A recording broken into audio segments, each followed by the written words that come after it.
اس لیے تقدس اس کی روح تک اتر گیا ہے۔ یہ پانچے کے اوپر پیشاب کے پڑے ہوئے غیر مری چھینٹے بھی گوارا نہیں کرتا۔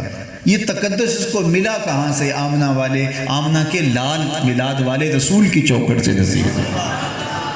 تو یہ سارا نور، یہ ساری روشنیاں، یہ سارے اجالے جو حضرت انسان کو ملے ہیں، یہ اسی دہلیز سے ملے۔ اور اگر یہ دہلیز نصیب نہ ہوتی تو آج ہم، میں نے کہا، دھکے کھا رہے ہوتے، ظلمتوں کے مارے ہوئے شخص، در بدر ٹھوکریں، آج ہم بھی کسی بت کے چرنوں میں بیٹھے ہوتے، آج بھی ہم اپنے ہاتھ سے بنائے ہوئے مادوں کی پرستش کر رہے ہوتے۔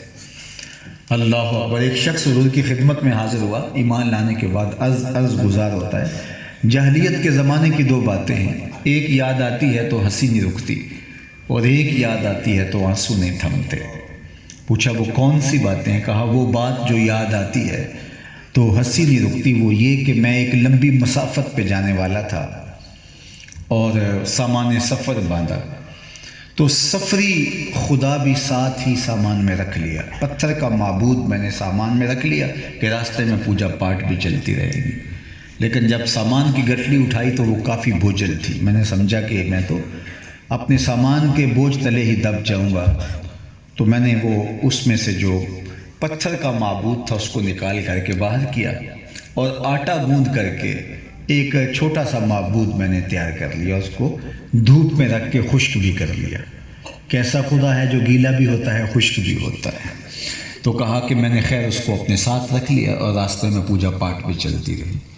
سفر اندازہ سفر سے کچھ اوپر چلا گیا تو میرا توشہ سفر ختم ہو گیا۔ ایک آدھ دن تو میں نے بھوک گوارا کی، لیکن جب انتڑیوں میں بل پڑنے لگے، میں مجبور ہو گیا، تو میں نے پھر مجبور ہو کے سامان سے اپنے معبود کو ہی نکالا اور پتھر پہ رکھ کے کوٹا، پھر اس کے اندر پانی ملایا، پھر اس کو گوندا، پھر روٹی پکائی اور کھاتے ہوئے کہا میرے خدا اب کام نہیں آئے گا تو کب آئے گا؟ اب تو بھوک سے میری جان بھی نکل رہی ہے۔ آج اس بت کی بے بسی مجھے یاد آتی ہے تو ہنسی نہیں رکتی۔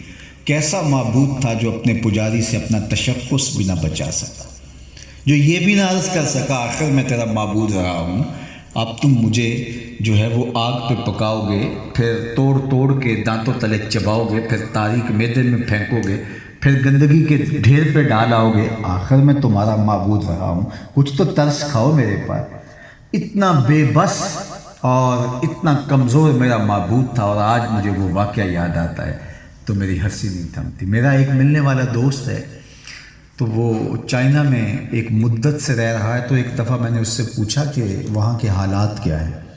اس نے کہا آسمان کو چھو رہے ہیں وہ۔ میں نے کہا میں معیشت نہیں پوچھ رہا، میں ان کے مذہبی حالات پوچھ رہا ہوں۔